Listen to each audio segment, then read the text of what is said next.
Hello students, I am doctor Hina और आज हम पढ़ने वाले हैं सेमी एम्पेरिकल मास फार्मूला। ये नाम ही बता रहा है। This is semi empirical. Empirical means कि जो प्योर जो है आपकी थ्योरेटिकल कैलकुलेशन से आपके पास आता है। सेमी एम्पेरिकल यानी कि कुछ इसका थ्योरी में जस्टिफिकेशन है और कुछ इसका जस्टिफिकेशन नहीं है। कुछ हमने एक्सपेरिमेंटल रिजल्ट देखे और वहाँ से मैच कर लिया कि अगर इस जगह पे हम ये पुट कर दें या ये सब्स्टिट्यूट करें तो हमारे एक्सपेरिमेंटल और थ्योरेटिकल रिजल्ट मैच हो जाएंगे। हमारे पास इसका कोई जस्टिफिकेशन नहीं है। और ये semi empirical mass formula liquid drop model से हमारे पास आया था। इसे हम न्यूक्लियर के मास के बारे में बता सकते हैं। ये क्वाइट इम्पॉर्टेंट फार्मूला है, तो ध्यान से समझिएगा। So total binding energy into nucleus की होती है, इस रिलेशन से आप एक्सप्रेस कर सकते हैं। The relation is given here. Binding energy is equals to z times mass of proton plus a minus z, these are number of neutrons, into mass of neutron minus mass of nucleus. Actual में mass of proton और मास of neutron इन दोनों का सम करें, इसमें और nucleus के मास में थोड़ा सा डिफरेंस होता है, and that is known as the binding energy. अगर उस एनर्जी में कन्वर्ट करें तो so the mass of nucleus अगर यहाँ से निकालना चाहें, this is given as the z time mass of proton plus a minus z time mass of neutrons b over c square. So इस एक्सप्रेशन में c जो है वेलोसिटी ऑफ लाइट है, और and this expression of nuclear mass is known as semi empirical mass formula. Next thing आप कहोगे ये तो हमें पता था। इसमें लिक्विड ड्रॉप मॉडल का क्या है, इसमें ये है कि अब तक बाइंडिंग एनर्जी या फार्मूला से कैलकुलेट करते आए हो या फिर जो भी किया, आपको बाइंडिंग एनर्जी निकालनी होती थी और ये चीज़ गिवन होती थी। अब उल्टा है, अब बाइंडिंग एनर्जी में क्या क्या फैक्टर काउंट करते हैं और उस वजह से न्यूक्लियस के मास पे क्या इफेक्ट होता है वो हम देखेंगे। ओके, सो जो binding energy of a nucleus is depend on some general property of nuclei, और उसे हम टोटल इस फॉर्म में रिप्रेजेंट करते हैं। That this is a sum of volume energy, surface energy, coulomb charge, asymmetric and pair. अब ये क्या क्या टर्म है देखिए ज़रा। First of all this is volume energy. Experimentally ये चीज़ मैंने अभी कहा था कि कुछ थ्योरी है और कुछ एक्सपेरिमेंटल रिजल्ट से ये फार्मूला बना हुआ है। So first of all, experimentally it has been proved that binding energy per nucleon has an approximately constant value over a wide range of mass number. हमें पता है कांस्टेंट रहती है, ये हम पहले पढ़ चुके हैं experimentally. So binding energy, volume binding energy over mass number, this is the binding energy per nucleon, constant है। So binding energy is proportional to the mass A. So this shows the contribution to the binding energy come from the entire volume. की binding energy का contribution जो है mass number क्या है, यानी कि पूरे के पूरे न्यूक्लियस में जितने नंबर ऑफ न्यूक्लियन है वो सब वॉल्यूम बाइंडिंग एनर्जी को कॉन्स्टिट्यूट कर रहे हैं। सीधा सा जस्टिफिकेशन है, क्यों नहीं करेंगे, वॉल्यूम में तो सभी के सभी पार्ट लेते हैं ना। और ये कांस्टेंट ऑफ प्रोपोर्शनैलिटी हटा देंगे, this is A V. So B V is the volume energy term, A V constant है जो कि डिटरमाइन करना है, this is a positive term क्योंकि बाइंडिंग एनर्जी पॉजिटिव ही रहेगी। वॉल्यूम बाइंडिंग एनर्जी है, सभी के सभी जो एलिमेंट्स है या कह लो न्यूक्लियंस है वो बाइंडिंग एनर्जी में पार्ट ले रहे हैं, वॉल्यूम का पार्ट है। Next thing is surface binding energy. ये चीज़ ध्यान से देखना। यहाँ देखो बना रखा है, ये जो एटम है सेंटर में, इसके चारों तरफ सॉरी ये न्यूक्लियन है सेंटर में, और ये एक न्यूक्लियस का स्ट्रक्चर है, इसके अंदर न्यूक्लियंस इस तरह फिल है। So the nucleon which is in the centre, उस पर चारों तरफ से न्यूक्लियर फोर्सेस लग रहे हैं। ओके, बट यहाँ पे जो न्यूक्लियन है, प्रोटॉन है या न्यूट्रॉन है, उसे सिर्फ इनवर्ट फोर्स लग रहा है, उसके इस तरफ कोई फोर्स नहीं है क्योंकि न्यूक्लियस की बाउंड्री यही है। उसी तरह जैसे हम एक लिक्विड ड्रॉप बात करते हैं, सफेयर में सफेरिकल फोर्सेस है, इधर है। सो ये जो सरफेस पे न्यूक्लियंस हैं उन पे कम फोर्स लग रहा है और वो उससे अंदर की तरफ कर रहे हैं। So this is number of nucleons same नहीं है जो एक दूसरे के साथ इंटरैक्ट कर रहे हैं। So this factor should give rise to a slight reduction in the total binding energy. Reduction क्यों है, क्योंकि यहाँ फोर्स ज़्यादा लग रहा है, यहाँ कम लग रहा है। अगर हम वॉल्यूम के हिसाब से देखते तो सब पे सेम लग रहा है क्योंकि हमने पूरे का पूरा मास नंबर कंसिडर करना है। क्योंकि जो सरफेस पे न्यूक्लियन है वो कम न्यूक्लियन के साथ इंटरैक्ट कर रहे हैं, इसीलिए कि जो ओवरऑल फोर्स है वो थोड़ा सा बाइंडिंग एनर्जी को कम कर देता है ड्यू टू सरफेस एरिया। जितना सरफेस एरिया ज़्यादा होगा उतना ही कम होगा क्योंकि उतने ज़्यादा सरफेस पे नंबर ऑफ न्यूक्लियंस रहे। So binding B S is directly proportional to the surface area. जितना सरफेस एरिया ज़्यादा होगा उतनी ज़्यादा सरफेस एनर्जी होगी। R is the radius. Radius का हमें फॉर्मूला पता है क्या होता है, radius is R naught into A की पावर 3, ए कॉन्स्टेंट है, सरफेस एरिया क्या होता है 4πr², so B S will proportional to 4πr², R की वैल्यू रख दो R naught into this, so B S किसके प्रोपोर्शनल हो गया a⁻²/3, मास नंबर का 2/3 फैक्टर।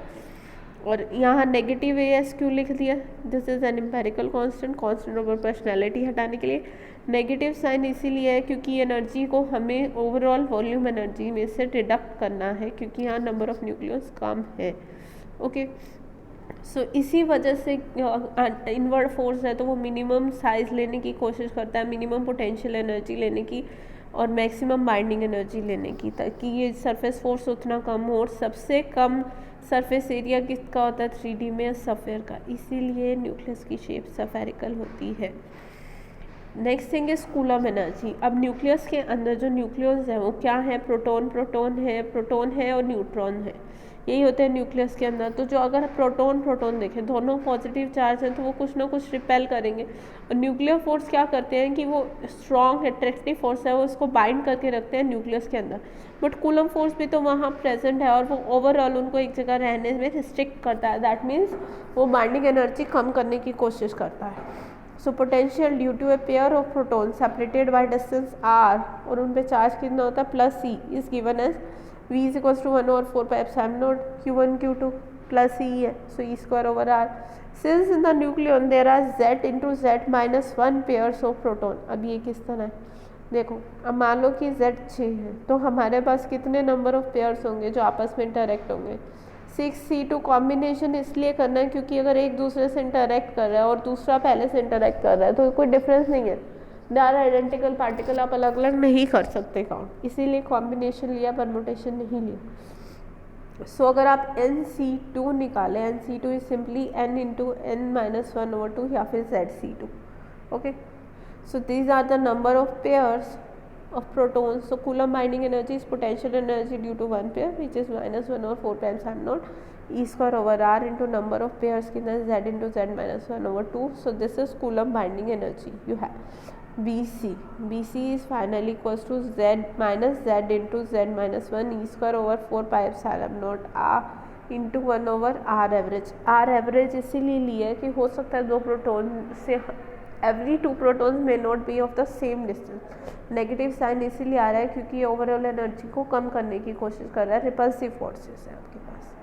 ओके, सो अगर यहाँ से देखिए R average is proportional to R है तो ये डिस्टेंस ही, और डिस्टेंस पर रेडियस ही, रेडियस प्रोपोर्शनल होती है e⁻1/3 के। सो कूलम बाइंडिंग एनर्जी यहाँ पे हम आर एवरेज की बजाय e⁻1/3 लिख दें और यहाँ कांस्टेंट ऑफ प्रोपोर्शनैलिटी आ जाएगा, यहाँ पे BC is proportional to this thing -e²4πε8πε0 z into z-1 e⁻1/3, these whole thing is constant, जिसे हम कूलम कांस्टेंट भी कहते हैं। नेगेटिव साइन अगेन क्योंकि न्यूक्लियस की टोटल एनर्जी को कम कर रहा है, z ये कांस्टेंट नहीं होता। So BC is -AC into z-1 e⁻1/3। So overall में हमें तीन टर्म तो हमने ऐड कर ली, first is your volume term, surface term and third one is your coulombian term. Volume term थी AV इंटू A, ये ओवरऑल बाइंडिंग एनर्जी को सपोर्ट कर रही है, सरफेस वाली उससे कुछ रिड्यूस कर रही है, this is -AS into A⁻2/3 and Columbian भी उससे डिक्रीज कर रही है, सो -AC इंटू z-1 e⁻1/3। और बाइंडिंग एनर्जी पर न्यूक्लियन देखें तो इसको इससे डिवाइड कर दो, simply this is P/A equals to AV -AS e⁻1/3 -AC into z-1 e⁻1/3, nothing else.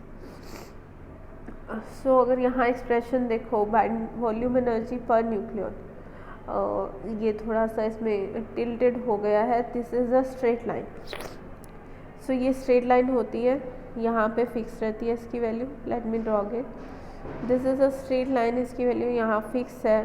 So total binding energy का कर्व होता है ऐसे। सो अगर हम सिर्फ सरफेस को कंसिडर करते हैं this should be like this, but इसमें से कौन से दो फैक्टर कम हो रहे हैं, one is your coulomb energy, one is your surface energy. So this total में से इसमें से अगर आप ये दोनों सब्ट्रैक्ट कर देंगे तो ये बचेगा।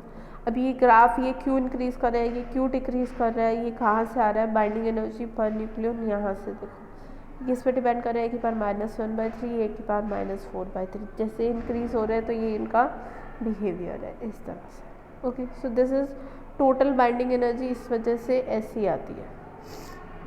सो ये 3 टर्म हो गए, बट इसके अलावा भी 2 टर्म्स हो रहे हैं जो कि क्वाइट इंपॉर्टेंट है और जिन्हें अभी तक हमने कंसिडर नहीं किया लिक्विड ड्रॉप मॉडल में। First thing is asymmetrical energy.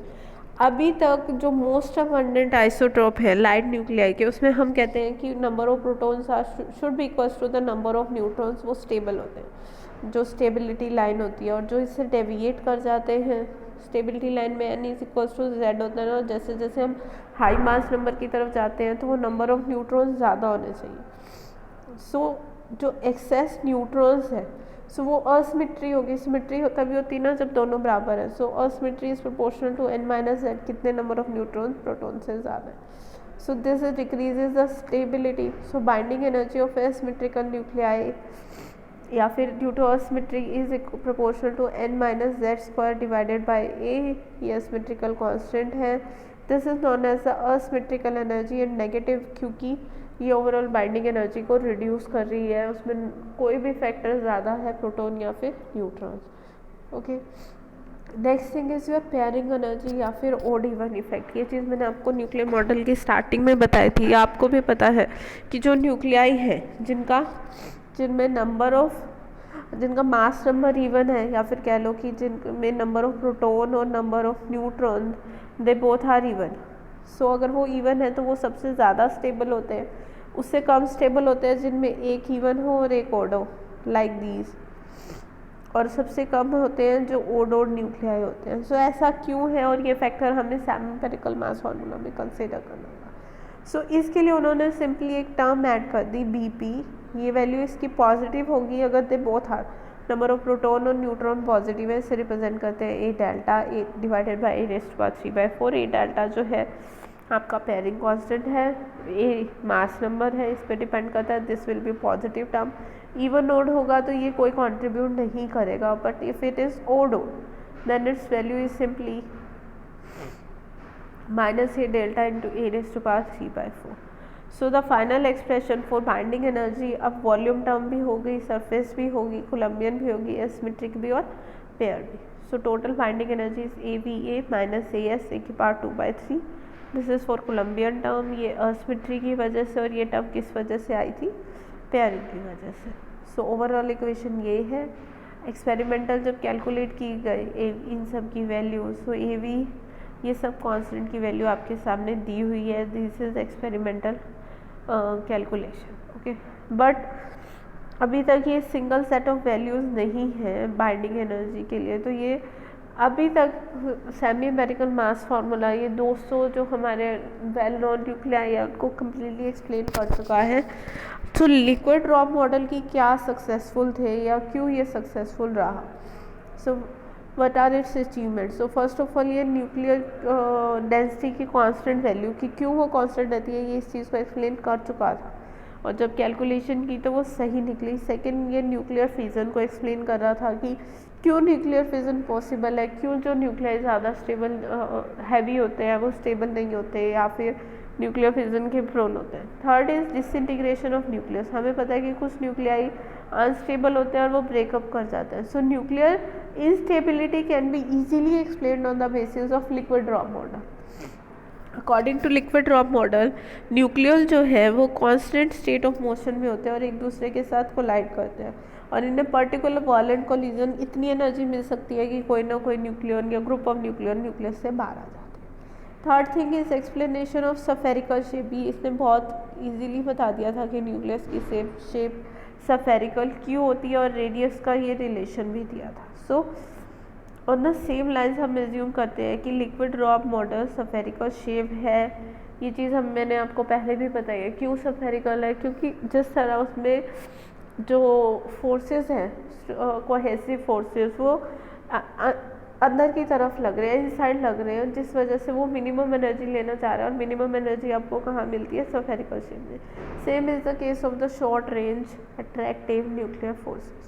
So what are its failure. ये सब कुछ एक्सप्लेन नहीं कर पाया था। न्यूक्लियर टेंसिटी एक्चुअली में कोई लिक्विड नहीं है, So liquid drop model successfully explain the nuclear fission and give a collective picture of the nucleus, not inside of the nucleus. उसने ओवरऑल बताया था कि न्यूक्लियस ऐसा होगा, बट अंदर क्या है, किस तरह है, कुछ नहीं बताया था. इसलिए न्यूक्लियस स्पिन को एक्सप्लेन नहीं कर पाया था, मैग्नेटिक मोमेंट एक्सप्लेन नहीं कर पाया था, जो सेमी एम्पेरिकल मास फार्मूला था आपके पास. सो उसकी ऑब्जर्वेशन जो हैवी न्यूक्लियाई के ज़्यादा क्लोज थी, अगर आप वहाँ से निकालें, लाइटर न्यूक्लियर के केस में वो सही वैल्यू नहीं दे रहा था, और ये भी नहीं बता पाया था कि कुछ न्यूक्लियाई ज़्यादा स्टेबल क्यों होते हैं. जैसे हमने स्टार्टिंग में बात की थी, वो न्यूक्लियाई जिनका मास नंबर ये होता है 2, 8, 20, 28, इन्हें मैजिक नंबर्स कहते हैं. सो ये न्यूक्लियाई ज़्यादा स्टेबल क्यों है बाकी न्यूक्लियाई के कंपैरिजन में. So it can not be explain by the help of liquid drop model. इसने ऐसा कुछ नहीं बताया था, इसने जस्ट ओवरव्यू दिया था कि वो लिक्विड ड्रॉप है. अंदर किस तरह है, वो मोशन में है, ठीक है, बट क्या फोर्स है, क्या होना चाहिए, कुछ नहीं बताया था लिक्विड ड्रॉप मॉडल में. सो ड्रॉबैक ये थी इसकी, समराइज अगर हम करें. So first one is liquid drop model is inconsistent with the proton proton neutron neutron pairing effect which is probably observed in the natural abundance. कि इनमें pairing होती है जब, तो वो ज़्यादा क्यों है. It can not be explain by enhance binding energy, कि E1 Z E1 N इसने ले तो लिया कि उसकी वैल्यू ज़्यादा रख लो, बट क्यों रख लो, कोई जस्टिफिकेशन नहीं था. अगेन मैजिक नंबर्स 2, 8, 20 को नहीं एक्सप्लेन कर पाया था कि इनके आस ये भी E1 है, बाकी भी E1 है, इनकी एनर्जी क्यों ज़्यादा है, कोई जस्टिफिकेशन नहीं था. Next, it can not explain the magnetic moment possessed by the nucleus, कि न्यूक्लियस स्पिन क्यों है, मैग्नेटिक मोमेंट क्यों होता है उसका. It can not explain why only certain energy of radiation, क्यों वो certain energy, discrete energy emit करता है. अगर वो लिक्विड है तो कोई भी एनर्जी एब्जॉर्ब करे और एक्साइटेड स्टेट में जाए, बट ऐसा नहीं होता. So in the liquid drop model, independent motion of nucleons is ignored and this model does not describe the single particle spin, parity, magnetic moment. कुछ नहीं बताया था इस मॉडल ने. सो मेन ड्रॉबैक थी कि it describes only the collective behaviour of nucleons, उनका individual behaviour नहीं इसने डिस्कस किया था. This was its drawback. So इन कुछ ड्रॉबैक के चलते ये मॉडल डिस्कार्ड हो गया था, बट क्योंकि अर्ली मॉडल था और उसने मास और बाइंडिंग एनर्जी कुछ अच्छे से एक्सप्लेन कर दी थी, फिजन एक्सप्लेन कर दिया था, इसलिए ये सक्सेसफुल है और अभी तक हम इसे पढ़ते आ रहे हैं. Okay student, so that's it for today. Next lecture में हम नेक्स्ट मॉडल को डिस्कस करेंगे.